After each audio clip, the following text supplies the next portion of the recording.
You're listening to an Ono Media podcast.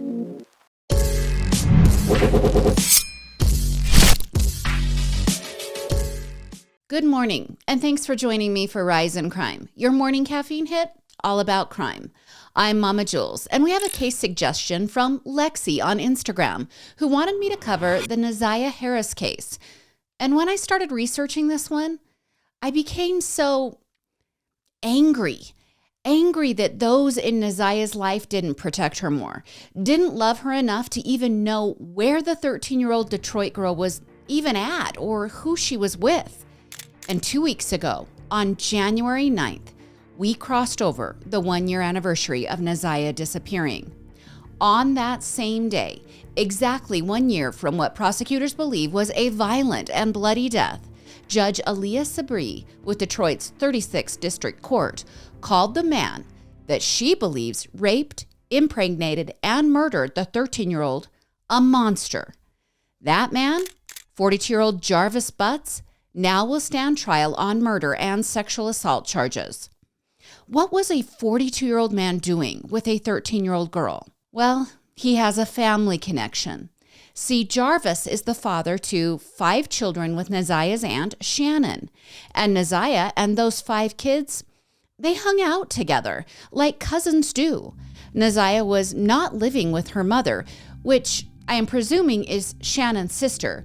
But this gets muddy because Neziah's grandmother has legal custody of Neziah, and she is referred to as her mother repeatedly throughout reporting. And Shannon had told authorities early on that Neziah and Jarvis had nothing beyond a regular uncle-niece relationship. She didn't see any red flags. I'm here to tell you there is a parade of red flags going on, and Jarvis seems to be cutting the fabric, hemming the edges, even placing those flags on poles and marching around with those flags like it's the Macy's Thanksgiving Day celebration. It doesn't mean he's guilty, but the red flags are flying. And since we're talking about him, let's focus on Jarvis for just a bit. The father of 10 children. Yes, 10 children. Remember, 5 with Shannon, so 5 from other mothers. Well, the father of 10, back in 2005, was convicted of sex crimes and served a 10-year prison sentence. Fresh out of prison in 2015, Jarvis picked up with Shannon and had more children. Like I said, 5 in total with her. He was eventually accused of assaulting 2 teen girls, one of which was his daughter. Jarvis also likes to dabble in guns, and as a felon, he can't possess guns, so charges were happening there as well. Do you guys see any red flags? Any reason why Jarvis should not have a vibrant text history with Neziah that began when she was just 11 years old? My girls had phones as teens, and they weren't daily texting their uncles. So now you know a little bit about Jarvis. So what about Neziah? Well, we know she had a less than ideal home situation. Biological parents aren't in the picture. Grandma is raising her, and she seems to, kind of come and go without much restriction, do some daily activities without any adult going, hey, that might be a little bit too much. Well, on the morning of January 9th, 2024, Neziah rode the bus to J.E. Clark Preparatory Academy. She even took a selfie on her tablet in her cute little glasses and her smiling face that morning. And to be honest, she looks like a 13-year-old despite acting much older than that. That morning, she used the same tablet to send a message to Jarvis. That message said, "Don't forget to be there before 3 o'clock. I will let you know when I'm leaving school. If you not there, I will wait. Send okay if you've seen the message so I can delete your number." All right, I read that like it was written. Jarvis responded with, okay. Neziah rode the bus home, but instead of going to her grandmother's house, she met up with Jarvis and his coworker at an auto body shop. Jarvis needed to travel to Ypsilanti, Michigan to work on a car, do a repair. So the 3 made the trip and then returned to the auto repair shop. Somewhere in that time, Jarvis decided to check into a motel room for the night, and Neziah never made it home. Her grandmother did get concerned later in the evening when she hadn't heard from Neziah, and she did expect to hear from her by the time it had gotten late. But her grandmother chose to wait until the next morning to report her missing to authorities. A year later, Neziah is still missing and presumed dead. It didn't take long for investigators to link Jarvis with the disappearance. Of course, there were those text messages scheduling the meetup that were sent from Neziah to Jarvis on the school-issued tablet. And of course, there was evidence of her safely leaving school. Police tracked down and interviewed people from the auto repair shop, and Jarvis's sister said she had seen Neziah and Jarvis together that day. And after his phone was searched, the avalanche of evidence was astounding. Jarvis initially gave detectives his phone, thinking he had cleaned it up enough that they wouldn't find anything. But that's not how it works in today's world, and detectives discovered that Jarvis had begun texting Neziah in September of 2022. Those texts quickly became sexually explicit, both by Jarvis and by Neziah. After a year of texting about their intimate relationship, Neziah sent a text to Jarvis in September of 2023, saying she had missed her period. Allegedly presuming she was pregnant, Jarvis had then made searches with keywords like abortions, abortion pills, and drinking red antifreeze. Another search resulted in an article concerning an herbal tea that a pregnant woman can drink that will force a spontaneous abortion. And it wasn't just the searches and text exchanges that implicated Jarvis, because location services were enabled on his phone and detectives were able to track where he was during those critical hours following Neziah's disappearance. He had remained at the hotel from 9:30 that night until the next day at checkout. At least that was the time his phone was at the hotel. But following checkout, Jarvis had traveled to the Rouge River area of Detroit, the same area where some of Neziah's clothes were found. At least one article of that clothing that was found was torn or damaged. That's the word investigators were using. They believe the damage stemmed from a struggle, and those clothes were maybe like ripped off or ripped during the struggle. And after the clothes, a black sweatshirt and a pink onesie were tested, both Jarvis and Neziah's DNA were found to be present. And you might be asking, well, maybe she just ran away because she wanted to get away from Jarvis. Detectives just didn't buy that theory. She has never made another post to any of her social media accounts, which she was wildly active on. She has never run away from home before. She has been very consistent in her school activities, and there have been no credible sightings since her disappearance. They just didn't think she had fled. During all of this investigation, Jarvis was already in trouble with the law. He's been accused of those sexual assaults that I talked about. Those stemmed from Shannon finding messages on devices in her home that indicated Jarvis had sexually assaulted one of his daughters.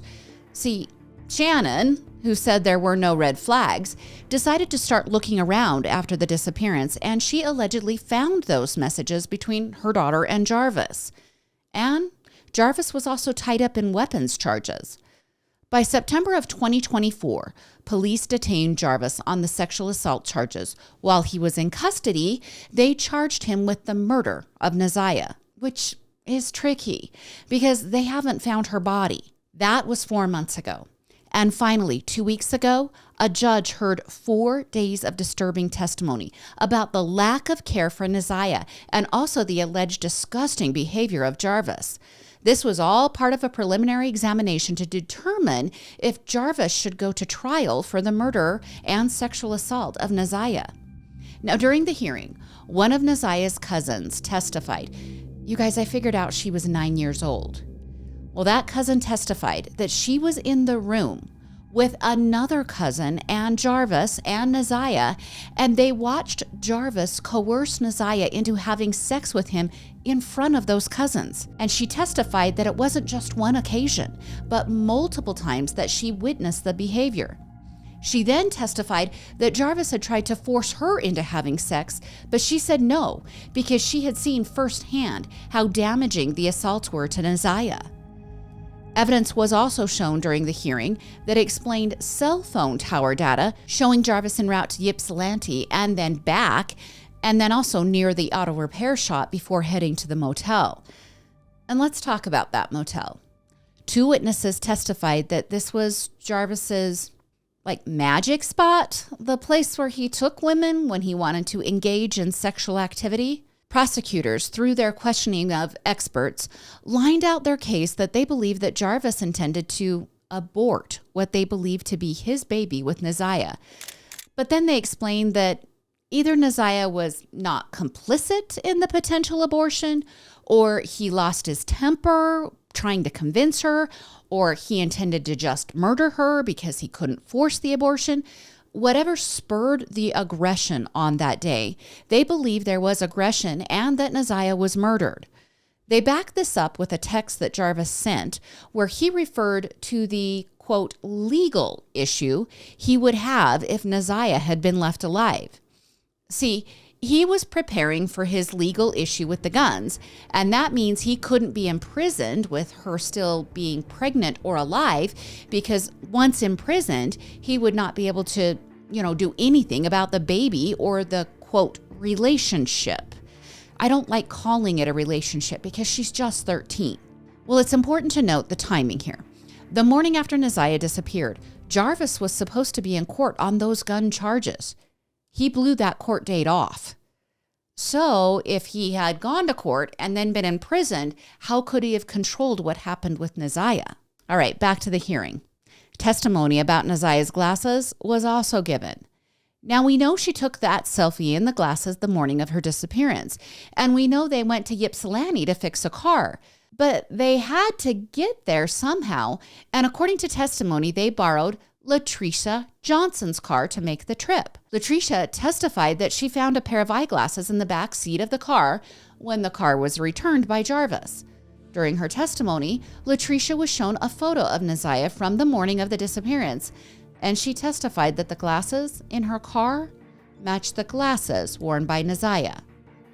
Now, Jarvis is innocent until proven guilty, and his attorney told the judge that there is only circumstantial evidence here. No hard evidence proving Jarvis did anything to Neziah. His attorney also contends there is no proof she was pregnant, only an implied pregnancy over text. His attorney said the following: "There's evidence that Mr. Butts and Neziah had a sexual relationship, and we are at this point not contesting the bid over on those counts. That, however, would explain why Mr. Butts would not want to be honest about why he was with Neziah Harris that day. That would be enough to make somebody want to lie about their whereabouts and their connection to somebody." Well, Jarvis did lie to police about that. His attorney is correct. He said that Neziah wasn't with him in Ypsilanti, but the woman who lived at the place where the car was located that Jarvis was supposed to work on, well, she told investigators Neziah was with him and was introduced to her as Jarvis's niece. All right, all of that evidence and testimony in the hearing led to the judge saying the following to Jarvis: "You're the monster in this whole picture. Neziah did deserve love from her parents and everyone who was in her life. She was ignored, she was neglected, and you took complete advantage of that. She wanted someone to love her, and she will never know what that feels like. I pray for the healing of all the victims and the young girls and possibly boys who you have come into contact with." Whoa, Judge Sabri, that's pretty powerful, laying down the criticism before she ruled that Jarvis will stand trial for murder. As Jarvis was led out of the courtroom on Thursday, one of Neziah's family members yelled, "Do the right thing and tell us where she's at, please. Where is she, Jarvis?" Well, after the hearing, Roxy, that's one of Neziah's adult cousins, well, she spoke with reporters and said that although the day was bittersweet because they still do not know where Neziah is, that she was grateful that on the anniversary of her disappearance, they could at least get some answers about the case and now have the knowledge that it will move forward to trial. Now, a traditional obituary doesn't exist for Neziah, but at one point, before it was deleted, she had a robust TikTok account. Lots of videos of her dancing to rap songs with very adult lyrics and very adult dance moves. Also, in searching for her name on the internet, I found videos of her linked to another family member that has served time for sexual assault. She is seen sitting on his lap as a young girl. For me, the judge was more than correct when she said everyone failed Messiah. I'll keep you updated about the trial that doesn't yet have a date. Let me know what you think about this case. Now to a story out of Oregon where a good Samaritan was rewarded with death for his efforts.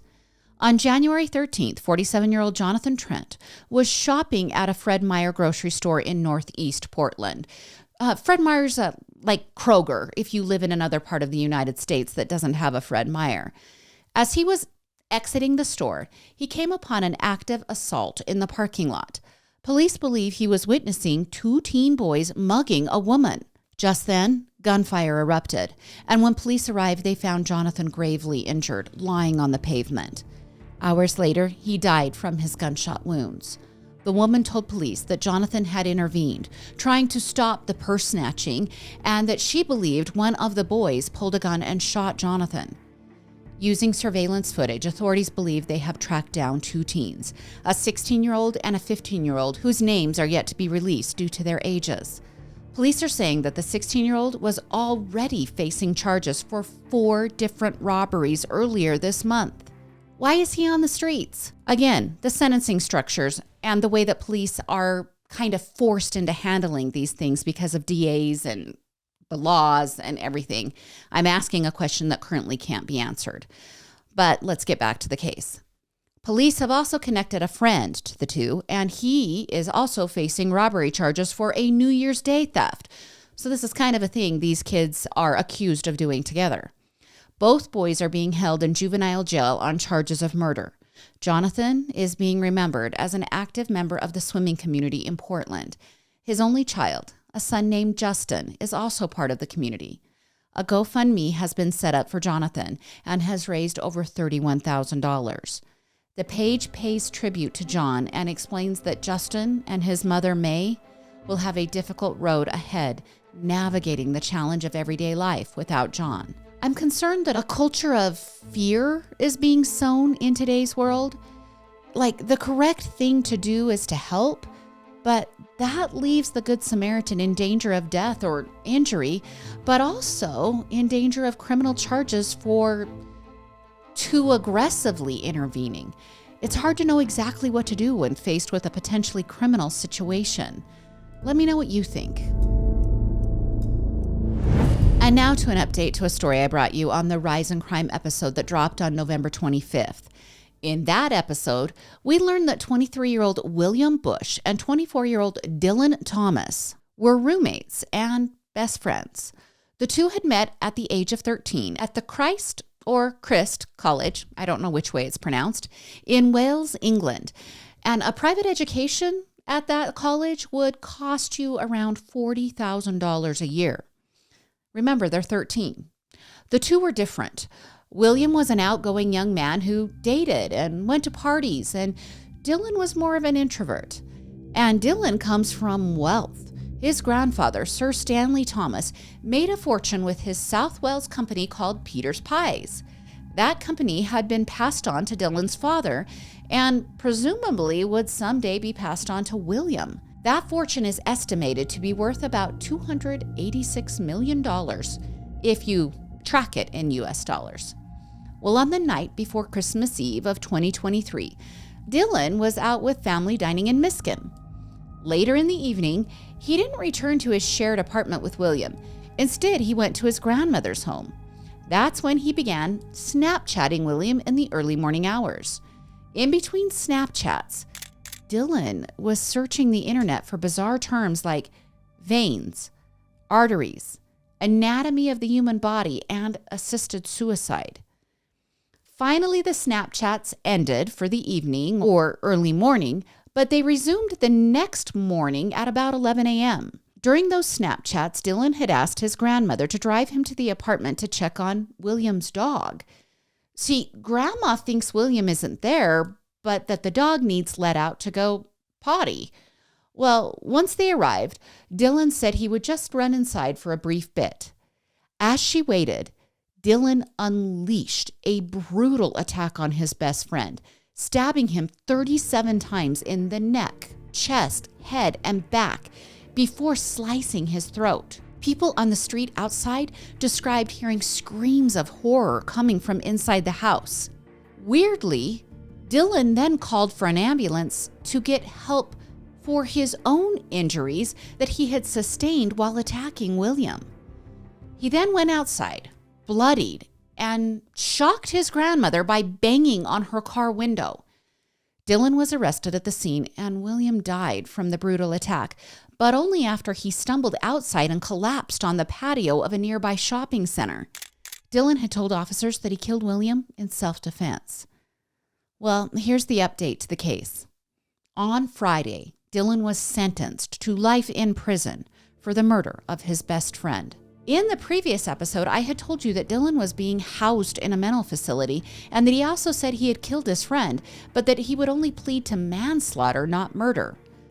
Well, in the sentencing hearing, Judge Karen Stein acknowledged that Dylan had been diagnosed with schizophrenia, but she said Dylan was not substantially impaired from his disorder, noting he had enough knowledge that he could still create some rational judgment here and then not go murder his, quote, firm and loyal friend.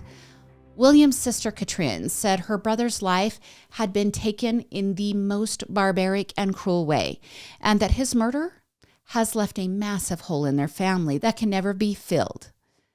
Dylan sat emotionless as he appeared via video from the Ashworth Hospital in Liverpool. Dylan might not spend life in prison, though. The sentence states that he could be released after 19 years and that he gets credit for the year that he has already been behind bars, most of that spent in a mental health facility. William's sister told the court she hopes that Dylan is never released. The extravagant lifestyle in which Dylan was raised wasn't the most common theme discussed about his growing up years during his trial and then his sentencing. Instead, his defense team highlighted that his mental difficulties were nourished by the difficult relationship between his father, Scott Thomas, and his model mother, Kirsty Howells. His father had been jailed for domestic violence, and the divorce was said to have a drastic impact on Dylan. I hope with this sentencing that Dylan's family can maybe move on, and more importantly, that William's family can find some sort of peace in this, what his sister calls, barbaric murder. A real quick update here to a story I brought you on Rise in Crime on the January 9th episode. I don't want to go all the way back through the story, but here are the key highlights. 59-year-old Stephen Leedy, a St. Petersburg, Florida doctor, was caught by federal investigators messaging young girls. Target age? About 13 years old. In his messages from an account with the name Maximus Uncle number 9112 on Discord, Dr. Leedy would ask these young girls to video themselves, cutting their bodies, especially their breasts, and then using other objects to harm themselves, all while videoing it. And he did this. He gave instructions to a 13-year-old girl who hung herself from her shower door with a belt. When she was discovered dead, it became obvious she was filming herself while causing the self-harm. Well, investigators grabbed that phone, they tracked her message apps, and discovered Dr. Leedy had given her the instructions. Now, all of that's alleged, and like I said, he has been arrested and charged with 2 counts of coercing a minor to engage in sexual activity. There is not a murder charge yet for the young girl who died, allegedly filming herself for Dr. Leedy. But here's an update to the case. During that January episode, I explained that Dr. Leedy's wife, Linda Leedy, held a high-profile position with the Juvenile Welfare Board of Pinellas County.